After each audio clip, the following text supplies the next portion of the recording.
Now, in 1879, the United African Company, which was later to become the National African Company, and finally the British Royal Niger Company, was established. That company sought territorial control, expansion of the British company, of the British territory, expansion of trade, and such other benefits as accruable to the United Kingdom. That company had its headquarters in Lokoja, the main center for export. And so that company will pack the palm kernels, palm oil, and such other products of agriculture like fish and others from Benue down to Tarabat, down to other regions around that terrain, move them to Lokoja, and then export them out of Nigeria to the United Kingdom. In return, they will bring ogogoro, they will bring alcohol and cloth to Nigeria. Our natives found these things fascinating. How they could take alcohol and the effect alcohol had on their body. They found it very interesting. Unfortunately, it also made some of them drunk and incapable of taking certain decisions, which the British actually exploited because sometimes they would summon them like that, give them alcohol to drink, and then they took certain decisions out of intoxication, and the British will win. The British company will win. Now, cloth for, of course, sewing, so they could have something to wear and cover and look beautiful on it. You know how you feel when you wear a new cloth. That's the nostalgia that our ancestors had back then. And so, in order to promote British interests in the territory, the company sought to be monopolistic. In other words, it sought to have this monopoly of everything. They never wanted any antagonism. They never wanted any opposition. They wanted absolute surrender, more or less totalitarianistic. Now, they were lucky because certain tribes like the Jukun were quite obedient to them. And we had other settlements in Taraba and other places there who could yield to their whims and caprices without questioning. But not the thief man. Like I told you, the thief man was a very strong man and one who was ready to fight for justice to the last drop of his blood. And so, when the British Royal Niger Company sought to expand territory across the Benue River, or the Benue Valley, they met with the Tiv resistance. The plans they had over that portion were completely resisted by the Tiv people. Business was interfered with by the Tiv, and their territorial control of the Tiv people failed completely because the Tiv would not yield to anyone. Like I said, the Tiv were very good fighters, warriors, who had these very poisonous arrows, and whom everyone that came across them really feared. Because you see, they were very good fighters. And so because of that, they wouldn't yield to anyone without first giving it a fight. And so the British company struggled to take control of the Tiv land and were unable to take control of the Tiv land. They were also unable to control the Tiv economy. And so, as a result of that, hatred grew over the Tiv people. In fact, in reports that they wrote to their head offices, even as far back as the United Kingdom, they had to find ways to classify the Tiv people so that the British government will see them in the baddest light, if there's anything like that, the worst light ever. And so they tagged the Tiv people as criminals, as robbers, as very stubborn. They found very horrible names to call the Tiv people. And because the Tiv were multiplying quite fast, they soon began to take over the territory that this company existed. Like I said, the company had its headquarters in Lokoja, but they had these district offices. And one of such offices was in Wukari Federation, which was to later become Wukari and Ibi. So Ibi and Wukari were one. It was all of this that later led to the separation of Wukari from Ibi. Now, they also had such other minor offices across the federation. But I'm particularly concerned with the office in that territory because that was the one that affected the Tiv people. Now, that company, because they were unable to take over Tiv land, soon put Tiv land in the bad light. And so, coupled with local interests like those of the Chukun tribe, because, like I told you, the nature of Tiv settlement, Tiv soon became the most populous tribe in Taraba State in several locations like Takum, like Donga, like Ukari, like Ibi, like Rafinkada, and such other places. The Tiv took over these places with population. In fact, a census conducted back then would show you that the Tiv people were about the largest in those main settlements. And all because Taraba had this very vast land for farming. And like I told you, anywhere there was fertile land for farming, the Tiv people were going to move there. Of course, Taraba wasn't the only place the Tiv people moved to. Some were found in Adamawa. Some even moved as far as Cameroon. Some moved as far as Cross Rivers. So they duplicated themselves into those locations. Now, the locals like the Jukun, who had the Akwara Rafa kingdom in Wukari, soon began to be troubled by the multiplication of the Tiv tribe and the fact that more and more persons were migrating to Taraba State and taking over the land called Ukari, Takum, Donga, and those other locations I'm talking about, which also happened to be Jukun settlements. And so, the Jukun started looking for a way to curb the dominance of the Tiv people.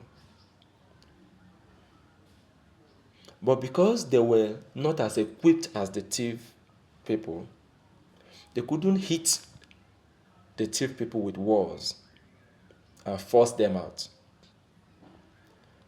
And so the British Royal Niger Company, observing this interest from the Jukun to deplete the population of Tiv people, soon found an alliance with them. And then suddenly a constabulary was set up in Ibi to recruit as many Jukun youths and other ethnic and other locals in Taraba State back then into their forces. Remember that the British Royal Niger Company had its own armed forces. Yes, it had. That they used to fight any interest that goes against Britain. So they recruited more of Jukun locals and other tribes into that constabulary. And soon, they began to dominate. They began to fight. But unfortunately, they were unable to conquer the Tiv people. I remember one particular incident where they wanted to pass this telegram line from Ogoja, from Lokoja down to Ogoja to Benue to Taraba, down up north. And the Tiv people said, no, you can't pass this on our land. without adequate consultation. You didn't consult us, so this cannot pass here. And the British responded with their usual arrogance, and the chief people dealt with them. Think about 4 of the officials, top officials in their forces, were killed. And that led to a reprisal attack, which eventually brought about the killing of quite a number of chief people unaccounted for. Because remember, these people had local guns, but the chief only depended on their poisonous arrows, and yet were very formidable. Now, like I said, an alliance began to emerge between the British Royal Niger Company and the Jukun tribe that wanted the population of the chief people depleted so that they could maintain a dominance within that territory. I don't think the Jukun were quite familiar with what they were putting their hands into, because Britain never had their interest at heart. Britain was only after their gain, as they always do. But eventually, they found that alliance and began to oppress the few chief people that were around them. But those ones would not yield. And so they fought back and were undefeated. Hence the hate and the anger in that territory. Now, several years later, approaching 1900, the British Royal Niger Company folded up due to criticisms from other foreign countries on their activities in Africa and all of that, coupled with their own improper management at a point. They folded up. And when they did, they sold their holdings, worth over 800 and something million pounds, to the British government. And the British government bought their holdings and kept in their reserves. Lord Lugard would then surface, and the creation of the Northern Protectorate and the Southern Protectorate in 1900 would then come to stay. And this is where the problem then continues. An attempt to merge the TIF with the Northern Protectorate will meet a resistance, because the Northern Protectorate sought to control quite a number of regions, which are today present northern Nigeria. Now, remember that there was already the Sokoto Caliphate and the Gwando in existence, created by Uthman Dan Fodio through the Holy War that took over Hausa land by force and imposition of religion, Islam, on the Hausa people. Remember that the north was occupied by the Hausas. It was that jihadist war that Uthman Dan Fodio used to push aside the Hausa and take over their land and take over their administration. The reason why till today most northern territories are still ruled by the Fulanis and not the Hausas. Now, they broke the entire north into 2 major districts. But the Sokoto Caliphate, in particular, sought to expand as much as possible territory, just as the British government wanted them to. Because remember that Lord Lugard introduced the indirect ruling in the north and was using that to rule the north. In other words, he was ruling the north through the local chiefs, the emirs, the sultans, and those other traditional rulers that Uthman Dan Fodio established when he took over Hausa land as a Fulani man. Now, The Sokoto Caliphate sought to continue from where the British Royal Niger Company stopped and attempt to take over Benue Valley and convert the thieves to Muslims and place the thief people under their rule. But unfortunately, like I said, the thieves were very formidable army. They could fight. And so the thieves resisted that vehemently. They fought tooth and nail to resist them. And of course, they were defeated. And they went back to Sokoto. And that was why they were not able to subjugate thief people and bring them under Fulani rule. And so that hate for the thief man started as far back as 1879. The Jukun bought into it. And later, by 1900, the Fulanis took over it. All this was in effort to take over Tivland and bring it under northern rule, so that the Fulani man begins to rule the Tiv man the way he subjugates and rules every other tribe in the north. And this Fulani man was not there in the beginning. This Fulani man came as a result of the jihadist war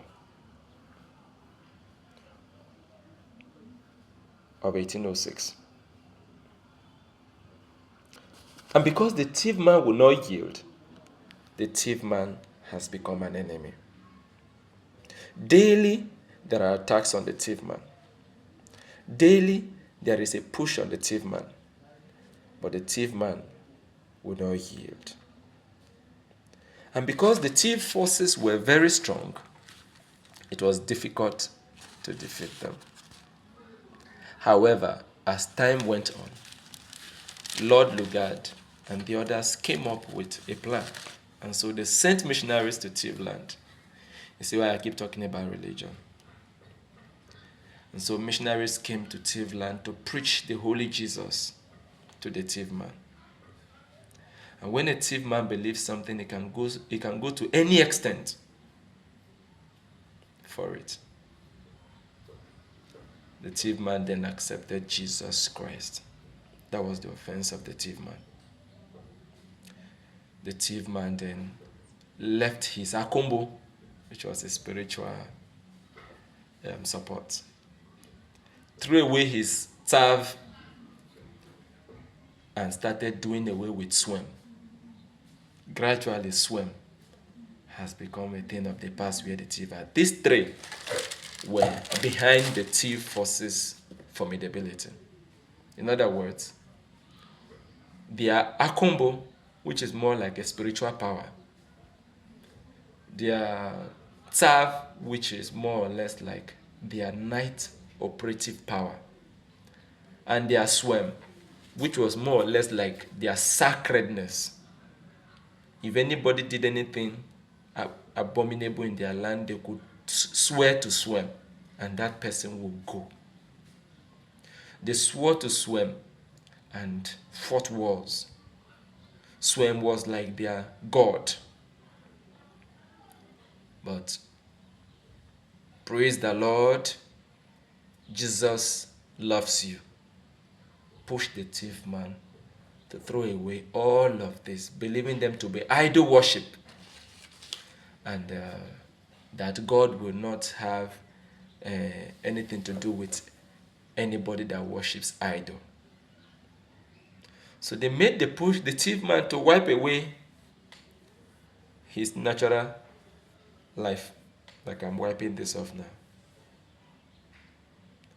And they made the thief man to throw away his akombo and throw away his natural life, just to impress their God, who is jealous. And so the thief man's powers left the thief man. And so the thief man became vulnerable. And this is why I feel for the thief man. Because that religion was preached in other places, but not much of belief was attached. And even though they believed, they never threw away some of their own charms, and it got so bad for the thief man that he threw away even his cutlasses for fight. He did away with his arrows and submitted completely to Jesus. And Jesus left them vulnerable. Also, I would say.